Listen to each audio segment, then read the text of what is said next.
It's UofL Today on 93.9 The Ville. Here's your host, Mark Hebert. And welcome to UofL Today with Mark Hebert. Glad you're joining us. We've got a power-packed show today. We're going to talk climate change and Hotel Louisville. We'll talk about that here in just a second. But first of all, I'd like to tell you that this program is all about the positive things going on at the University of Louisville. I know you've been hearing some negative stuff about U of L in the media, but this is all about our students, our faculty, community initiatives, and events. And as well as being heard on the radio, you can be seen now, or this show is being seen on Metro TV. That's Louisville Metro Government's access channel. They've agreed to air some of our shows throughout the week, so we appreciate Mayor Fisher's administration and Metro TV Director Deb Harsmeyer for doing that. So welcome to those of you who are watching on Metro TV.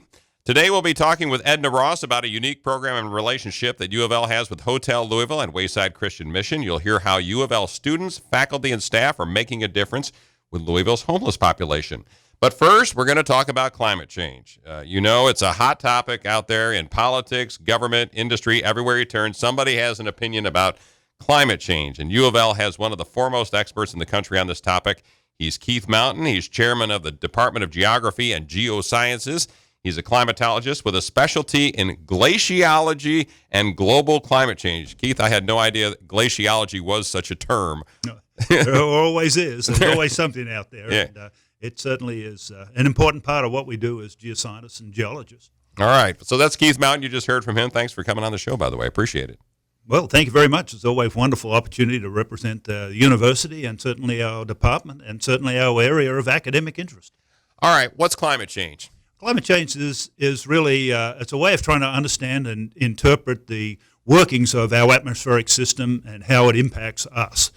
So we become very used to a given set of climate where rainfall occurs, where certain temperature patterns take place.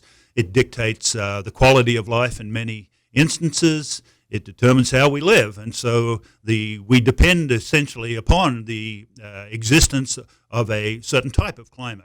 But the realities are that over periods of time, the climate change shifts on a natural basis and moves to warmer temperatures and now colder temperatures and such like. So if the simplest manifestation of that is in the last 800,000 years, we've had many major glacial cycles. So we're really interested in what causes these big glacial cycles and what generates an interglacial period such as we're in right now, and how we as human beings impact that. So climate change is a way of understanding the normal variations in climate and whether or not the role that we are playing as human agent of this climate. Well, of course, politically speaking, the question is, do humans play any role in this? So you've done some research. Well, I'll tell you what, let's back up a little bit. Why don't we talk a little bit about your research, what you do going around the world, and what you do to try and figure out how this climate change and these cycles happen? Well, it's certainly a fascinating area of study.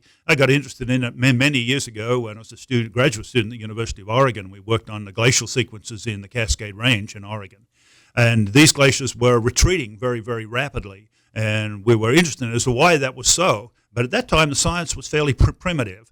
And what we do know is that glaciers are part of this big picture of moisture cycles in the atmosphere. And they respond to changes in the atmosphere in a way that is very predictable and actually very quite simple. If it gets really cold and snows a lot, the glaciers advance. If it warms up or precipitation patterns change, the glaciers retreat. So we know that these are changes that are taking place in the big atmosphere. The thing we did not realize in the early years is just how much evidence is tied up in these ice cores. So now it's not just a matter of looking at how much snowfall fell, but how we reconstruct the temperature profiles. So we can look at pollen grains in it. We can look at non-soluble particles like dust. So just to be clear, you take a big drill and drill down into these glaciers, right? Right. So now, instead of just looking at where the margins are, where their positions are, and how they change over time, our objective is to go into glaciers all over the world, as many as we can, then drill down and look at the stratigraphic record, the snowfall, the year by year accumulation that takes place. So the fascinating part about this is that things like snowfall, for example, we just think of it as a normal occurring event, but it's an atmospheric scavenging process. So it brings out pollen grains, it brings out dust, it records the temperature. So as we go deeper and deeper and deeper into the glacier, really what we're doing is extracting an ice core that we analyze, and it's just equivalent to a set of tree rings. The deeper you go into the tree, the older the tree is. So you can tell. And glaciers do exactly the same thing, Phil. And you've been all over the world to do this, right? What are some of the countries and some of the places you've gone to do this core samples? Yeah, initially, it was felt that the only type of really long-term climate record was in the big polar ice caps, Greenland and Antarctica. But we have, in the past 10, 15 years, been on expeditions in Peru, Bolivia, Tibet, Africa, worked up in Alaska, all of these places that have got glaciers. We don't think of glaciers as living in the tropics. Well, they are. You just got to go high enough. And we have some wonderful climate histories of in Peru and in Indonesia and such like that are telling us something really, really fundamental about how the global climate system works.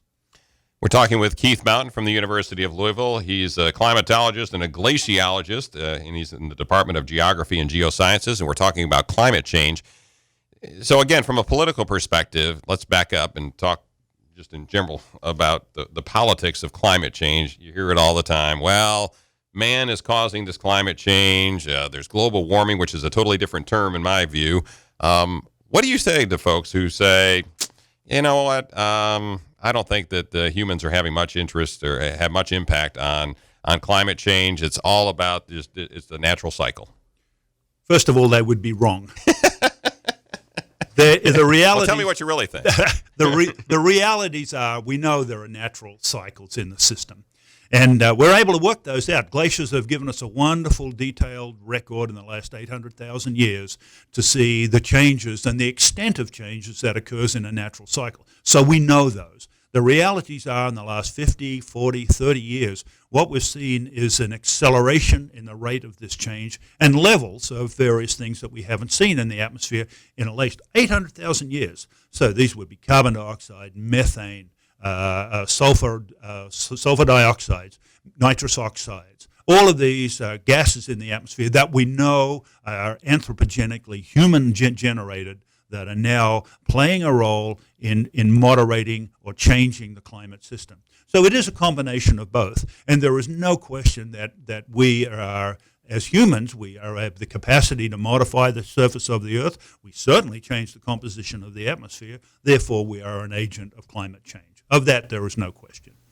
And for folks who would say, well, the United States shouldn't worry about this because, they're using coal-fired plants in China. They're causing much more pollution.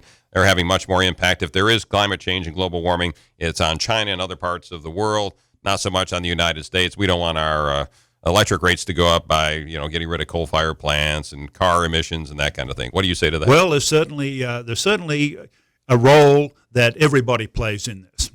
One of the things about climate change and the agents that perhaps change it is that they are global in nature.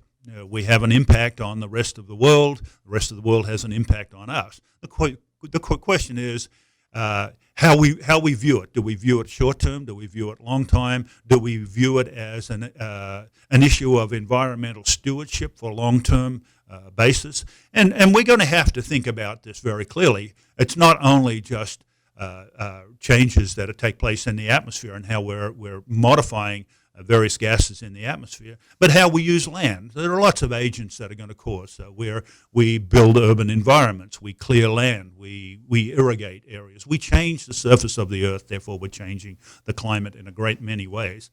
So, along with population growth and utilization of resources, we have to think about it. We have to spend some time about thinking about how the impact of this is going to work on a long-term basis.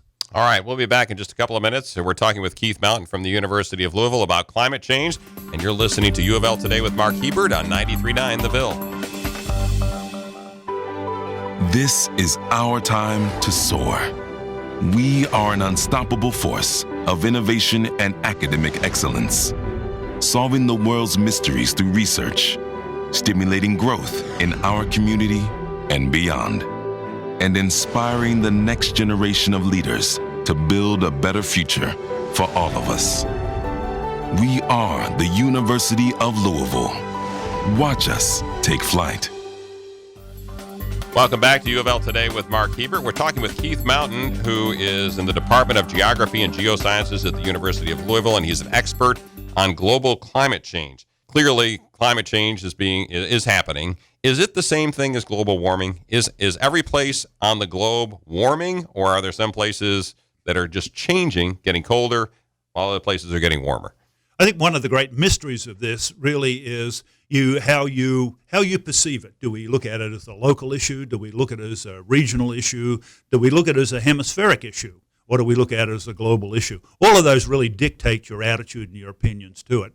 I don't like to use the term global warming so much because it's become a polarizing term. Mm-hmm. People fall into one camp or the other. What I really see is a condition of environmental shift under which we currently observe global increases in temperature, changes in precipitation patterns, changes in the Arctic sea ice. One of the things we have to think about is that there is so much evidence of this. It's not just a climate issue. It's this evidence comes from tree rings. It comes from ocean sediments. We see this enormous convergence of evidence. But overall, we know a couple of very basic facts. One is that levels of carbon dioxide in the atmosphere are higher now than they have been in the last 800,000 years. Levels of methane in the atmosphere are higher now than they have been in the last 800,000 years. Population has been more than it has ever been and growing rapidly. So what we have to think about is how we're going to survive, or how we're going to deal with this, and how we're going to function in this environmental change. And that's how I look at it. I just tend to see it as a particular time in period of environmental shifts such that our atmosphere is globally warming. Of that, there is no question. Now, there are a lot of regional variations. So, for example, the last year was the coldest that they experienced in the Northeast, and it's now the driest that they've had in California for the longest. It's warmer temperatures, lack of precipitation in the mountains there. They are extremes, even in the United States. But overall, last year was the warmest year globally on record. And is that going to continue in your mind? It's certainly got the potential to do that. Should we be worried? I think that we should take notice. I think that there are consequences to this. And such as? It's going to mean the biggest impact of climate change and environmental shifts will be on the most essential resource that humankind needs globally, water resources. Most places in Peru, for example, they get all of their water in through these very heavily populated areas, water that they need for irrigation, water that comes down out of the Andes into the coastal ranges, all comes from glaciers that are rapidly melting. And one of the issues in Peru is that now recognizing that these glaciers no longer acting as a storage of water, so they're now going to have to start to dam these. And what that does is flood a lot of ancestral ground. So there's a lot of political issues attached to this. Glaciers in the Himalayas that flow into central China and to Tibet, those water resources are becoming less and less. And it's also issues of water quality. There are longer range impacts, such as ocean level rise and such like, but the most immediate global impact will be on water resources. All right, we only got about a minute left. So what should folks who are listening and watching this program, what should we do? Well, I think that we have a responsibility to think about environmental stewardship. One of the great things about the university, and particularly I think our program and Louisville in general, and the University of Louisville, is that we've become very environmentally conscious.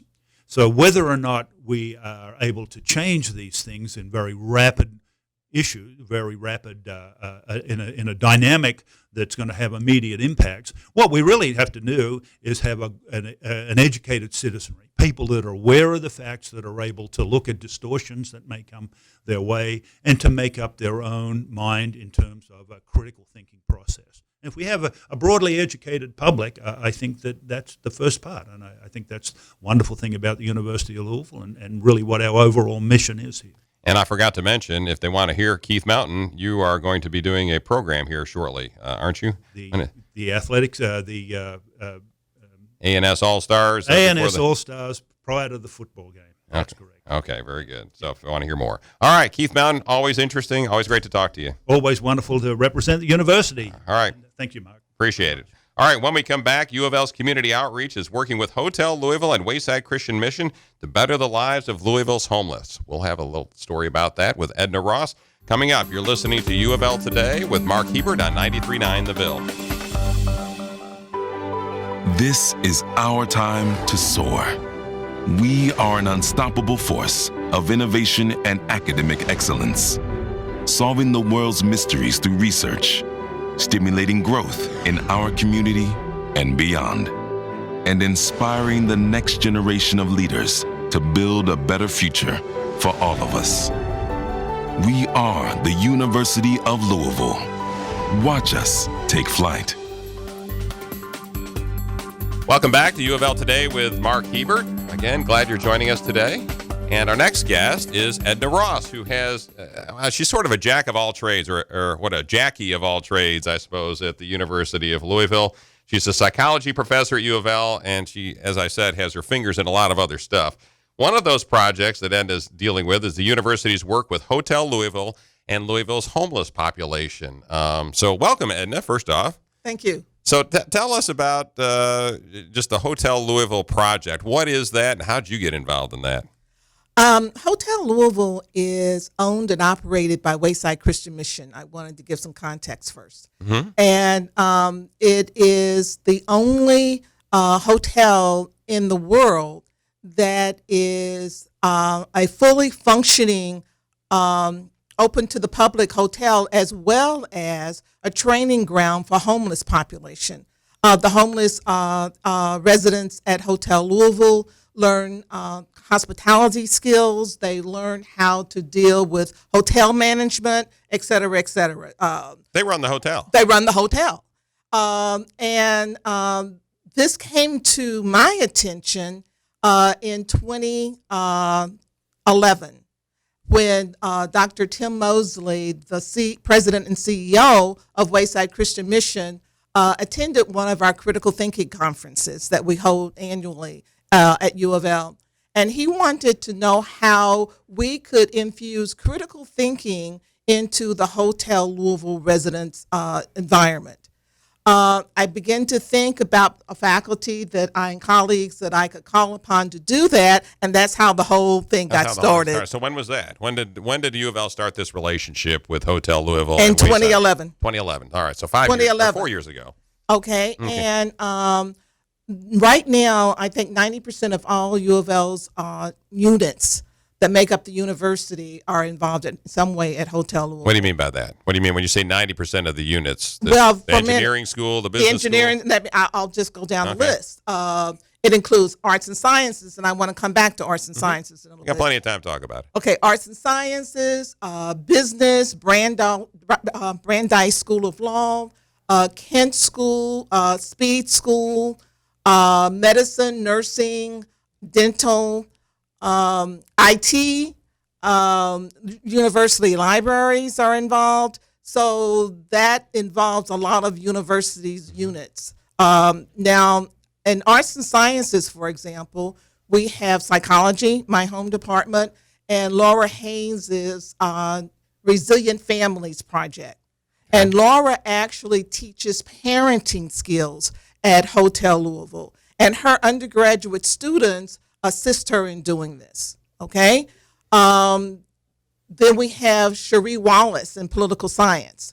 And her students have done evaluation of a number of 501k organizations in this area. And they nominated Hotel Louisville for the Office of Community Engagement Philanthropy Award.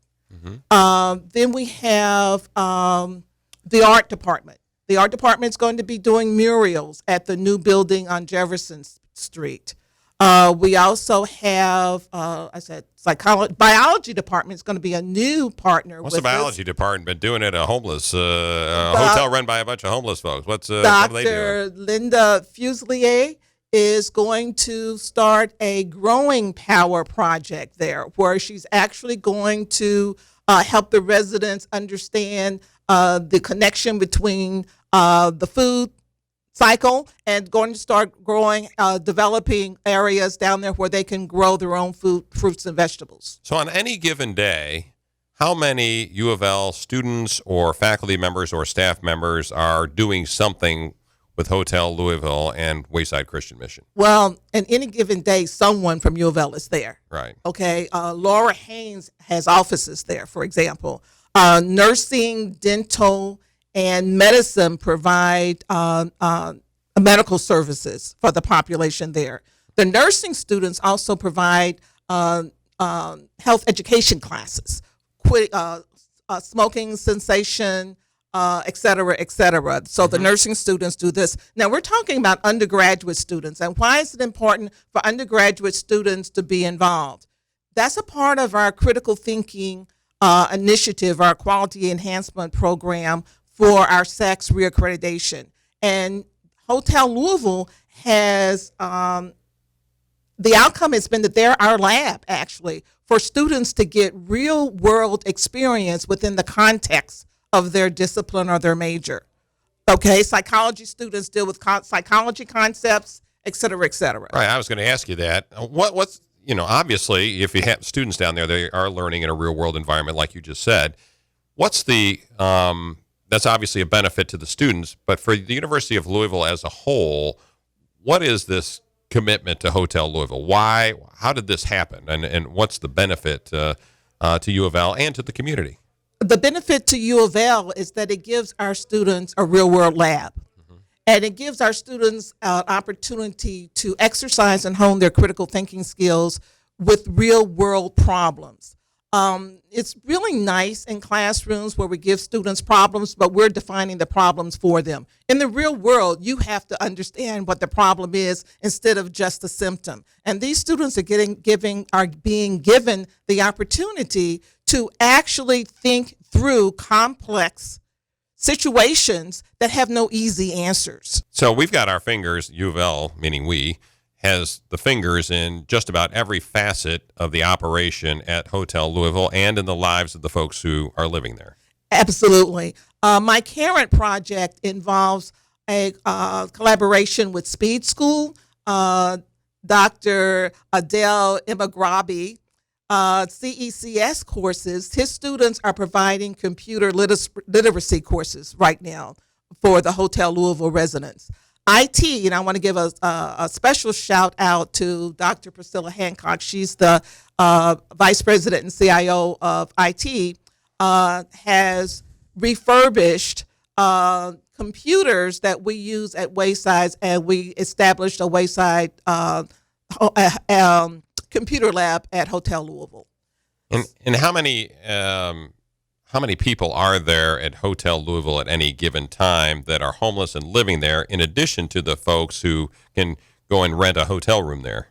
I think the number 600 comes to me, men, women, and children. Wow, that's a bunch of folks. Well, it's 12 stories. It's a 12-story facility. Yeah, for folks who don't know, where is Hotel Louisville? Hotel Louisville's at 2nd and Broadway, and it's a former Holiday Inn. Right. And it's 12 stories, not some little, motel where we put homeless in for temporary shelter. It's a fully functioning hotel open to the public. Right. They have good food, by the way. I go down there for lunch occasionally. Yes. And that lunch is prepared by the residents of the facility. Yes. And they have a chef, a professional chef, but then the other employees are people who live there. Yes. And when we get done, when U of L folks get done with a client, is it a situation where they're like the social worker, where they keep tabs on this family and they follow them through the process to make sure that they get the job training, they get the computer skills, they get everything? How does that work? Or is that all up to the folks at Wayside to keep track of all that? That's all up for the folks at Wayside and their staff. And I do want to make sure that I emphasize that Kent School has been at Hotel Louisville and at Wayside Christian Mission for years and years and years and years. This is not a new project for them. For us in A&S, for us in Speed School, it's a new project. But social work has been there from the very beginning and provide the type of services you just mentioned. And so what did they do? I mean, what did the social workers, I know you're not in the Kent School of Social Work, but you're certainly around Hotel Louisville. What did they do specifically and in working with these families? Well, they make sure they provide caseworkers. They make sure, that the residents are perhaps staying on track. Hotel Louisville has an excellent addiction recovery program, for example. And the addiction recovery program has various requirements. Hotel Louisville also house veterans. They house people who have special needs, and the social workers sort of keep tap with that type of population. What would you tell the citizens of Louisville, the taxpayers of Louisville, about what they're getting from the University of Louisville and this venture? Well, one of the things that I'm really pleased with is the impact that teaching critical thinking skill sets, and the staff at Hotel Louisville have been trained by us here at UofL, and they teach critical thinking classes at Hotel Louisville. Now, one of the things that homelessness and poverty does for anyone is to diminish their self-efficacy, diminish their ability to feel that they can make good decisions or be independent. One of the women who took the critical thinking class, we have her on video saying that this class, the critical thinking class, has really enabled me to think that I have the right to ask questions. For example, always before I thought the experts knew which school my child should go to.